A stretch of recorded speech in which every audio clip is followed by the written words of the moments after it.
Hello everyone, कैसे हैं आप सब लोग। आई होप आप लोग अपने घरों पे सेफ होंगे। आज हम लोगों ने सोचा था एक लाइव सेशन करेंगे जिसमें एग्ज़ाम जो हमारे काफ़ी देर बाद होंगे उस पर बात करेंगे, लेकिन आज सुबह ही एक न्यूज़ जो है वो सर्कुलेट होना शुरू हो चुकी थी।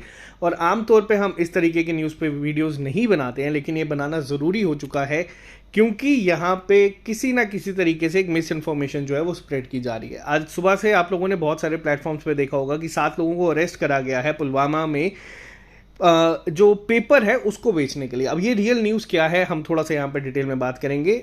क्या है सारी चीज़ें और क्या सर्कुलेट हो रहा है। तो देखो, सबसे पहली चीज़ मैं आपको बता दूं, 7 लोगों को अरेस्ट करा गया था पुलवामा में। रीज़न क्या था, जो एक एग्ज़ाम कंडक्ट करवाना जाना था BOPEE के द्वारा, ठीक है। तो इस एग्ज़ाम के लिए फेक पेपर जो है वो बनाए जा रहे थे। और ये जो चीज़ है ये मैं खुद नहीं बोल रहा हूँ, ये जो आपकी FIR रजिस्टर हुई है इन 7 लोगों के ऊपर, उसमें ये क्लियरली मेंशन है। हम FIR को यहाँ पे सर्कुलेट या दिखा नहीं सकते, इसीलिए वहाँ पे मैं आज जो चीज़ें मेंशन थी वो मैं आपको यहाँ पे बता दूंगा। BOPEE का एग्ज़ाम जो था उसमें 7 लोगों को अरेस्ट करा गया है। ये लोग क्या कर रहे थे, ये लोग फेक पेपर्स बना के बच्चों को ये कह रहे थे कि आपका जो एग्ज़ाम है हम आपको पेपर से पहले पेपर जो है वो प्रोवाइड कर देंगे और उसके बाद आप लोग ये पेपर से पास कर लीजिएगा, आप लोगों के मार्क्स आ जाएंगे, ये पेपर हो जाएगा। और जिसके लिए से बच्चों को पैसे भी ले रहे थे और इन पे 420 का केस जो बनता है वो लगाया गया है। साथ ही साथ 120B का केस यहाँ पे इन पे फाइल करा गया है। लेकिन आज सुबह से जो न्यूज़ सर्कुलेट हो रही है उसमें जो एग्जाम्स को लेकर रेफर किया जा रहा है वो JK SSB के कहा जा रहा है। बहुत सारी जगहों पे बहुत सारी और जम्मू कश्मीर में आज की डेट में देखो एग्जाम्स तो हो नहीं रहे, जिसके लिए हम लोगों ने बात करने का सोचा था। तो बहुत सारे बच्चे फ्री टाइम में आधी अधूरी चीज़ को रीड करके और या जिस तरीके से उनको पढ़ाया जा रहा है और जिस न्यूज़ पोर्टल पे वो चीज़ सर्कुलेट हुई थी वहाँ पे भी ये मेंशन है कि अनकन्फर्म्ड वहाँ पे वर्ड को यूज़ किया गया है। यानी कि कोई चीज़ वहाँ पे कंफर्म नहीं है, बस मिर्च मसाला लगा के चीज़ों को परोस दिया गया है। तो आपको यहाँ पे मैं एक चीज़ बताऊंगा, जितने भी बच्चे हमारे साथ जुड़े हैं जो सही में तैयारी कर रहे हैं, आप अपने एंड से कोशिश करें कि कोई भी इस तरीके की न्यूज़ जो आपको कंप्लीट जिसके बारे में इंफॉर्मेशन नहीं है उसको सर्कुलेट मत करिएगा। ये चीज़ें आपके लिए ख़राब हो सकती हैं, आप लोगों के करियर पे भी चीज़ें पहुंच सकती हैं।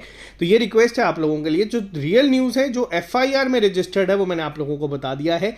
और साथ ही साथ जो पेरेंट्स के मेरे को फ़ोन आए हैं जिनके बच्चों के एग्जाम्स क्वालिफाई हुए हैं, जैसे मोटर व्हीकल इंस्पेक्टर का हुआ है कश्मीर से, मुझे एक पेरेंट बहुत फ़ोन कर रहे हैं, मदर। तो आपको भी बता दूं, आप लोगों को घबराने की ज़रूरत नहीं है। यहाँ पे जो बात की गई है उस न्यूज़ पोर्टल की ही अगर मैं बात करूँ, वहाँ पे कहा गया है कि पंचकुला जाके या पेपर के लिए, तो देखो CBT एग्जाम्स में पंचकुला जाने की ज़रूरत नहीं होती। ये सब चीज़ें जो हैं ये लिंक करने की कोशिश की है। लिंक करने का काम मैं मानता हूँ कि पुलिस और CBI बहुत अच्छे से निभा सकती है।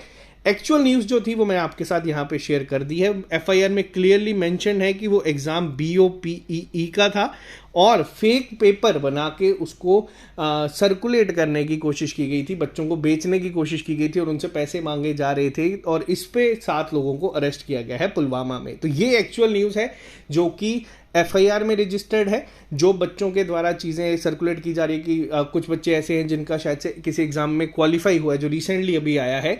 तो देखो, ये सारी चीज़ें जब रिजल्ट आया है, अब जो रिजल्ट इनकी FIR के बाद प्रॉपर इन्वेस्टिगेशन के बाद आएगा उसको भी हम लोग आपके साथ शेयर कर देंगे। लेकिन अभी इनिशियल स्टेज में जो चीज़ एक्चुअल में जिसको ध्यान में रख के सब चीज़ें बनाई जा रही हैं वो FIR की कॉपी है। तो FIR की कॉपी ये कहती है। तो आप लोग यहाँ पे अपने ही आपस में ही प्लीज़ हो सके तो फेक न्यूज़ को सर्कुलेट करना बंद कर दीजिए। और हमारे जितने भी मॉडरेटर्स हैं जो हमारे साथ जुड़े हैं, आप लोगों से भी रिक्वेस्ट है कि किसी भी SSS के प्लेटफॉर्म में कोई भी चीज़ बिना पूरे जान पहचान के आप अपलोड मत करिएगा। ये आप लोगों के साथ साथ हमारे लिए भी नुकसानदेही हो सकती है। और जो लोग ये चैनल पहली बार देख रहे हैं, इस चैनल को सब्सक्राइब कर लीजिए। और रही बात लाइव क्लास की, वो हम लोग बहुत जल्द कंडक्ट करवाएंगे कि एग्ज़ाम जल्द कैसे हो सकते हैं। प्रॉपर देखो, फेयर और ट्रांसपेरेंट हमेशा टॉप प्रायोरिटी रही है, लेकिन एग्ज़ाम जो इतने डिले हो रहे हैं उसको भी ध्यान में रखना बहुत ज़्यादा ज़रूरी है। क्यों ऐसा नहीं हो कि हमारा एक और साल जो है वो पूरा वेस्ट हो जाए इसी सिर्फ सिलसिले में चलते हुए। तो उस पर डिटेल डिस्कशन करने की बात करी गई थी लाइव क्लास के दौरान, तो ये चीज़ बीच में हो गई, तो ये आप लोगों तक पहुंचाना ज़रूरी था। चलिए, अभी के लिए सिर्फ इतना ही। आई होप आपको चीज़ें क्लियर हो चुकी होंगी कि किसके पेपर पे क्या चीज़ थी, उस पर FIR हुई है। बाकी जब चीज़ें और क्लियर होंगी वो हम आप तक चीज़ें पहुंचा देंगे। और कोशिश करिएगा कि आप किसी भी तरीके की कोई न्यूज़ ऐसी सर्कुलेट मत करिएगा जो कि रियल ना हो, ठीक है। बाकी रही बात इस न्यूज़ की, इसकी FIR की कॉपी हम लोगों ने पढ़ी। उसके बाद ही हम लोग यहाँ पे एक पूरी वीडियो बना रहे हैं। और एफआईआर की कॉपी जो है वो 10 जून की है। कुछ लोग ये कह रहे हैं कि एफआईआर बाद में ये बनाई गई है। देखो, फेक न्यूज़ वाले बहुत तरीके से फेक न्यूज़ फैला रहे हैं, एक पूरा प्रोपेगेंडा चलाने की कोशिश की जा रही है। वो ये कह रहे हैं कि 10 जून के बाद एफआईआर रजिस्टर करिए। एफआईआर पे डेट मेंशन है 10 जून की, और जो न्यूज़ आई है वो 12 जून की है। तो यहाँ पे बहुत फ़र्क है। वापस से रिक्वेस्ट है, हर एक उस सीरियस एक्सपीरियंस से आप लोग प्लीज़ हो सके तो फेक न्यूज़ पे ध्यान ज़्यादा मत दीजिएगा। हाँ, अब कुछ चीज़ें जो है लिंक करना कि ये वो है, वो वहाँ से आया, ये हो सकता है, वो सब आप लोग कर सकते हैं। फ्री टाइम आप लोगों के पास बहुत है, एग्जाम वैसे भी नहीं हो रहे हैं, आप अपना टाइम किसी भी तरीके से यूटिलाइज कर सकते हैं। हो सके तो कुछ प्रोडक्टिव करके इस्तेमाल करिएगा। तो चलिए bye bye, take care, all the best. मिलते हैं जल्दी नए लेक्चर के साथ। अभी के लिए दीजिए इजाजत। Have a nice day, take care.